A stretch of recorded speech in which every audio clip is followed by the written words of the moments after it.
think, fascinating stuff. So I'll just jump off the Wi-Fi and jump back to the computer. In anatomy, it's amazing to see it in use. Link to a pot and up comes a video. Great stuff. Flipped classroom in molecular biology. How the hell would you do that? Well, actually, it's a flipped lab. Bench work, hugely important, of course, but the folks there had observed that things hadn't changed a lot since the 1800s. Here we are doing some lab work at the bench in the 1800s. How does that look now? Not a lot different, except for gender equity has been addressed, and occupational health has been addressed. They're wearing white coats. There's some technology there on the wall, some screens, but the students are still using paper, despite the fact that a Nature editorial 3 years ago insisted that folks start recording digitally and get students into it so that they could reproduce experiments, so that there was an audit trail. And also the need to have an e-portfolio of your work. So we are seeing that at the university. The students use an e-portfolio solution, in this case Pebble Pad, to basically digitize, record their lab work, their bench work, be it pipette use and they're using their mobile devices. This maps back to Harrington and Harrington's work on situated learning. So they're recording what they're doing, they're writing about their northern blot or southern blot or whatever the heck they're doing.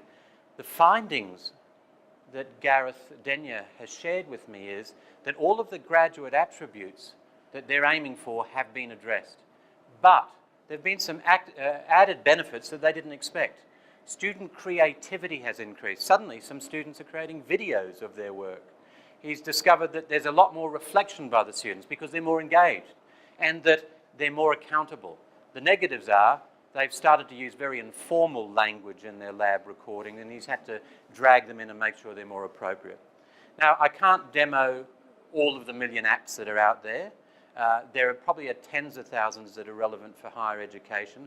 Apps like Maths Studio for maths, Explain Everything for creating tutorials and then exporting them out as videos that you can put on Blackboard or Moodle or your learning management system. Creative Arts folks can do good stuff. Your bibliographical database using the Papers app can all be with you on your iPad. You can search JSTOR, PubMed, a lot of the databases out there. I love Penultimate. It's a whiteboard that if you have wireless, you can wander around and write on it, and the students get, and you're not turning your back on them. And then there are piles of apps at universities like the Business School at QUT have written. You might be interested in what some academics at the University of Western Sydney see as their favourite app.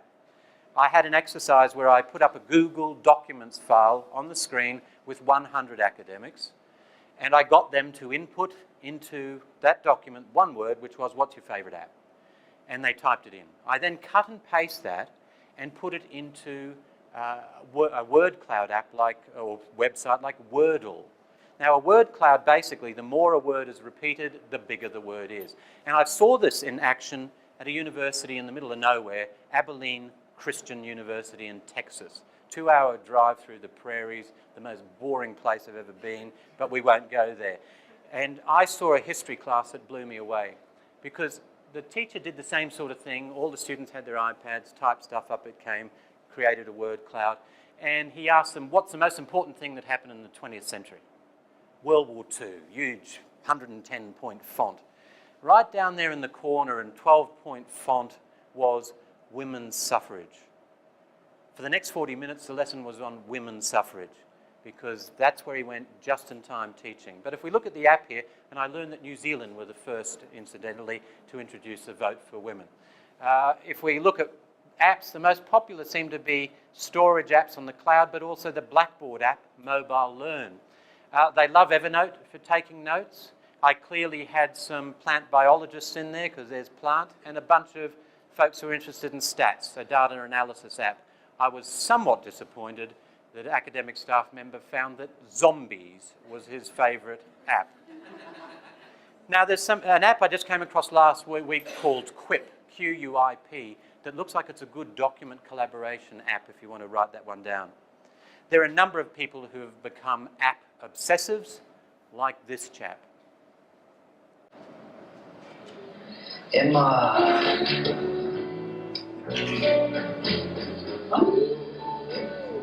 Emma. Emma.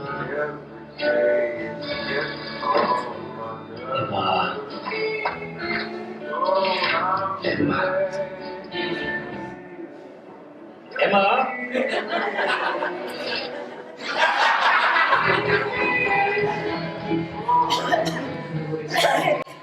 What I'd like to do now is actually have a look at a few apps, and to do that and give my voice a break, I'd like to ask my colleague Karen to show us some of her favourite apps. So over to her.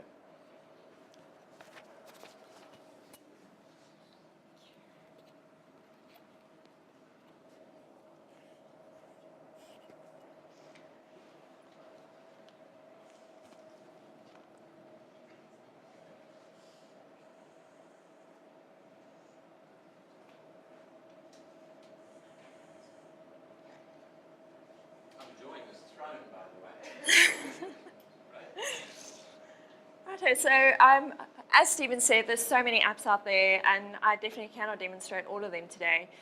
So I'm quickly going to show a few. I'm going to start off with Poplet, and Stephen mentioned that as an app that's being used in a classroom where the lecturer asks for a diagnosis, and the mind map grows around what the students are giving back to the lecturers. Now, this is a little Poplet that I created about William Shakespeare, and you'll see that I've started just with the basics of William Shakespeare, and I can build on this. But as a note-taking tool, this is a fantastic tool in a classroom. The lecturer can start, working through their lesson, and you as a student can sit and just quickly capture those notes in a mind map like this. And the nice thing about this is your homework has already been done. Your summary of the lecture has already been done. And by the end of the year, when you need to go back to that subject, you can just go back to the mind map that you've created. So it can be used either by lecturers or by students. The other thing also is if you've got a big subject that you need to cover that's got a lot of points that connects to it, you don't have to use Poplet, but there's many mind mapping apps. But you can use those mind mapping apps to create the lay of the subject that you're working with, so that your students can understand which parts connect to the other parts. So this is a great little app, and it's so easy to add something. It's just a double tap on the screen with my finger, and there's another little node, and I can type in whatever I want, and I can link it to whichever one I want. I can import images. I can add my own text. I can take a photo quickly of you guys and put it in there if I wanted to. Very, very quick and easy to use. And that's the thing with these apps. It mustn't be a cumbersome thing that you're going to work with. It has to be quick and easy, and you can just use it as an extension of your normal note-taking. Then Stephen mentioned iBooks and EPUBs and iBooks. Now, iBooks is one of Apple's apps, and you could think of this as a library where you will place your digital books. And you'll see that I've got multiple books in here. This is not half of what I have to take off quite often. But I'm going to start off with a simpler version of an interactive book, and that's an EPUB. So I'm going to look at this Open University book at the top. Open that up, and you'll see that this is similar to a normal textbook. You've got text, you've got images, you've got headings. You can make notes. You can make notes. You can change the background colors of the page. But then there's added sections that's been added into this book. And if you look over here at the little boxes over there, I can have discussions and things in there, and the lecturers can update these things when necessary. So this is a very easy book to work with, and it's device agnostic as well. But now let's look at the iBooks that has been created by Apple. Let's go. Oh, sorry, wrong one. Sorry, guys. Now, this book has been created by E.O.H. Wilson by the Biodiversity Trust. This is a beautiful book, and it was created by iBooks Author. Now, iBooks Author is an authoring tool that you use on a Mac. So it is Macintosh specific. You cannot create these books on a PC. But you'll see, again, it starts out normal text like everybody else. But if I turn over, you'll see that I've got much more in-depth interactivity in this. Touch that, and this is a schematic of a cell, and layer by layer what it looks like in 3D. So that's there, and you'll see over here that I've made notes. So all you need to do is just hold your finger down on a word and drag, and I can make a note. And if I wanted to, or I can highlight it, but if I wanted to add a note, I just need to tap on that and I can add a note and type in my text. So there we go. Ooh, note. There we go. You had the same problem, Stephen. So now I've created a note, and if I want to look at it again, I can just tap on it and I'll see that note again. But these books have gotten even further. Stephen will demonstrate it later. You can have questions in here. You can have videos in here. You can have 3D interactive charts in here as well. But let's have a look at this section. It keeps doing this with me. Let's just go around. Beautiful imagery. But if I go to this section over here, you'll see that the notes that I've made in the book has been placed under each chapter that I've got. And I can go back into those notes and edit them as I want to, and that they will update over here. But these books have gone even further. Linked to the glossary of the book, you've got study cards. Now, study cards are fantastic because you can quickly demonstrate a term plus its description after that. So if I just go in there and flip the card, and you'll see that I've got 59 of these. So these are all glossary terms that I can just change as I go along and have a look through and keep up to date with my studies. Some of these flip cards you can even add in pictures if you wanted to. So if it's a physical thing you need to reference to, you can add in a picture to it. But I'm going to go to iTunes U now. So in iTunes U, you'll see that looks very similar to iTunes where you usually purchase your music or books even. But over here, this is our iTunes U catalog. And in the catalog, you'll see that at the top, we've got our featured courses. These are the outstanding courses that's really demonstrating the power of this platform. And underneath that, we've got 3 different categories. So we've got universities and colleges, beyond campus, and K-12. So K-12 is for our primary all the way through to high school. Beyond campus is for institutions like in South Africa, we've got the Johannesburg Center for Holocaust and Genocide Center that has got collections up here. It can also be linked to institutions like the MoMA in New York. So you can see what is happening in the MoMA and you can reference to materials that's inside the collections of the MoMA. And the last one over there is universities and colleges. Now, iTunes U has been running for 8 years worldwide. And this library has been curated for the last 8 years by the leading universities in the world. Stanford, Duke, Oxford, Harvard. You can just keep mentioning them, and they are here. And they are providing their content freely. This means that your students get access to more information about multiple subjects for free, as well as you as a lecturer. So as a lecturer, you can get content on the iTunes U platform and link that to your own materials. You can even use whole courses that are available and import them into your own course material. The other part of iTunes U that is very powerful is that you as a lecturer can create your own courses as well.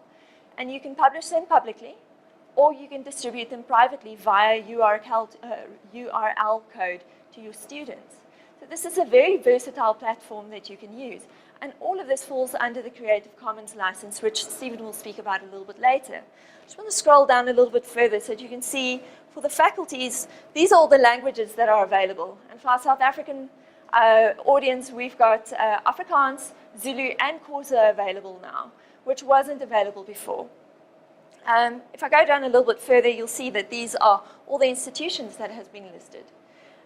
So this is absolutely a fantastic platform as a reference source. Now, the part that I was talking about earlier on where you can create your own course, all I do is I tap at the top library, and I go into that section, and you'll see that these are all the courses that I've created.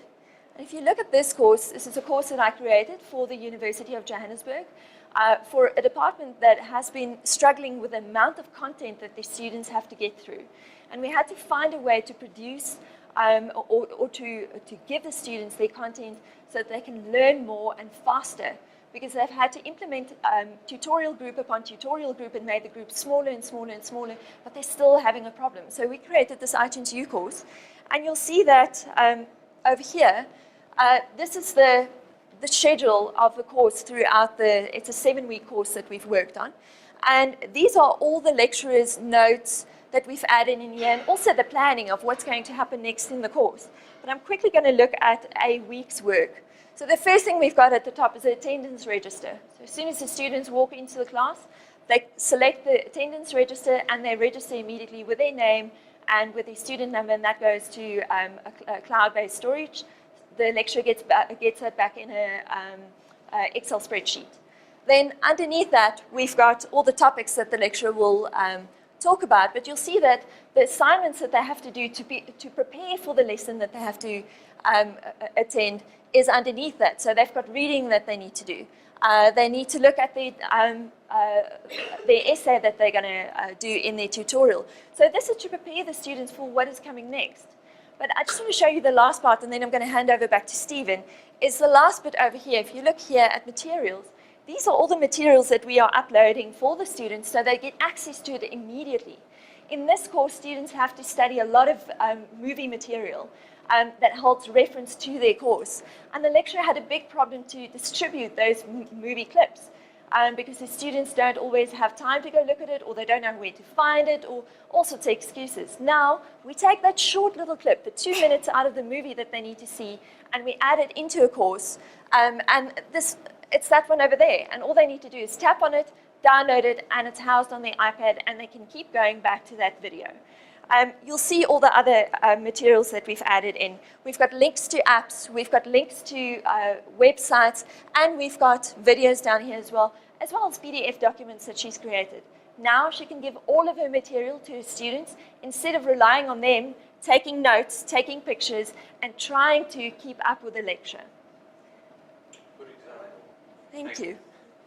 Okay, so I'm going to now just broad look at the big picture stuff around some of the technologies Stephen. we've spoken about. And we've covered off apps. I'd like to look at iTunes U. Now, this really comes under an umbrella of open educational resource. It's interesting the cultural change that this requires, because a number of academics are not happy sharing their teaching. They think it's their intellectual property. University might not agree. And in fact, I was talking to a friend who's a physicist, telling me that maybe it's more than that. Perhaps there's some issue with sharing their teaching with colleagues. Happy to share the research, but sharing the teaching, I'm not sure. This also relates to open research, which is getting a lot of momentum. The Finch report in the UK in May 2013 insisted that all publicly funded research should be made available to the public. The scholarly journal folks are panicking, but let's watch that space. iTunes U, we've already seen courses, but there's also collections of content. Now that means you haven't got course structures, you've just piled heaps of stuff up on the cloud, so all the stuff's on servers elsewhere, and it might refer to students, it might be skills-based videos on how to use the pipette in microbiology, or how to do an abdominal examination in medicine, or it might be to trigger an idea, like in physics here at the University of New South Wales. Here we discuss the forces between two surfaces in contact. Closely related to these are the forces required to deform an object. We have the advantage that we can feel contact forces almost directly. Contact forces arise from electrical interaction and quantum physics, but that's another story. I'm sure you're all willing to lie on a bed of nails for your students, but what we found is when you have those exciting triggers, it immediately grabs the students in. In fact, it's interesting that it's physics. Professor Lewin at MIT has a following of tens of thousands of folks not doing physics because of some of the experiments he does. Let's look at salinity and electricity by running 110 volts through a gherkin. He does those sorts of experiments. Now that's just material. Now, a learning from Open University in the UK is don't make the videos too damn long. Short and sweet. Explain a concept, explain a skill. Now, courses being delivered range, look, there are all sorts of disciplines, be it medicine or be it law here at Central Queensland University, where the course is delivered. All students given an iPad for this element of the course, and away they go, getting the material delivered. It's really interesting to see who watches courses when it's made publicly available. Now, SIT is a small outfit on the southern tip of the South Island of New Zealand in the middle of nowhere. In fact, you know, I drove there once. It's about 3 hours from Dunedin. Yes, Dunedin, very Scottish down there. And it was really interesting to see that their video podcast, a good 6 years ago, was the most popular downloaded video for 9 months internationally. It was an English as a second language video of all things. And I was really fascinated, so I asked the systems administrator to give me the log files with the IP addresses of who the hell's downloading this stuff.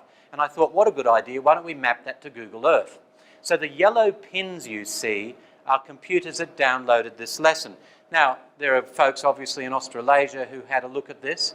China had firewalls for the internet, not a lot happening, but Japan, there were quite a few downloads of this video. Incidentally, 400,000 downloads in just 1 month, just to give you an idea.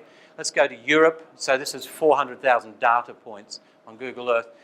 Sorry, we can't see, oh, damn, but certainly in North Africa, something happening. In Europe, each of those yellow pins is a download, and there are no surprises that the Italians, the Portuguese, the Spanish, the French, the Northern Europeans are using this to assist with their English. What I found surprising when I zoom into Ireland and the United Kingdom is that there are thousands downloading this English as a second language. There still must be a lot of Polish builders there, that's all I can imagine. Same deal happens in North America, a lot of perhaps Hispanics learning English. Now, I'd be wrong not to talk about MOOCs, just to have a little sidestep here. Massively online open courses. Your Vice-Chancellors, I can promise you, are looking at this, because there's a lot of hype around MOOCs. And in fact, I know a couple of the e-learning folks from universities here are flying around visiting universities. Folks like Harvard and MIT and Boston are the guys who developed the edX platform for MOOCs. Stanford did work that led to Coursera. So these are the major platforms. FutureLearn came out of open universities in the UK. Vice-Chancellor Martin Bean, who's since left, got that up and going. And folks like Cape Town are looking at that. So these are open platforms. I wanted to learn more about MOOCs, so I attended a lecture in Anaheim 2 years ago and heard from Corey from Ohio State University. These guys have been using iTunes U for quite a while. 60-something courses, some of them public. Karen mentioned public versus private, so you can't see all of them. And then they started to play with the Coursera platform. I think if we zoom into this, we might learn something. 47,000 students enrolled for this one subject. In green are the students who were engaged, who came back often. That small black dot are the folks who completed. Moral is completion rates are low. Feedback from folks who've done MOOCs courses and completed them is, it's also a lot of professional development from graduates. So professionals, lifelong learning. Whether it catches on to undergraduate teaching is another thing. But watch this space. There's some good work on whether this is hype or reality. Columbia University's paper last year I've given a link to, worth having a look. Now, Western Sydney. These guys now have 40,000 iPads. They have Blackboard. They're looking at MOOCs. Do they still use iTunes U? It was great to see the passion from this faculty when it comes to iTunes U. As some people know, I personally absolutely love e-learning, and we're always looking in the school for new things that are of substance, rather than just gimmicks, to try and keep us up with the pack, or ahead of them preferably. To iTunes U. Okay, it is not a full-on MOOC, but that's its advantage. It's so much simpler, it's so easy, with simple and effective I'm not sure what she's on, but I want to. Okay, just for this content. But you can combine it with student-centered blogs, for student-created blogs for interaction, and what more do you want? So a lot of enthusiasm there. Look, that was a meeting they had. Remember I spoke about communities of practice? Every quarter they get together as a group, report back what's working, what's not. Crucially important, requires strategic buy-in from heads of school, deans, pro-vice chancellors, etc.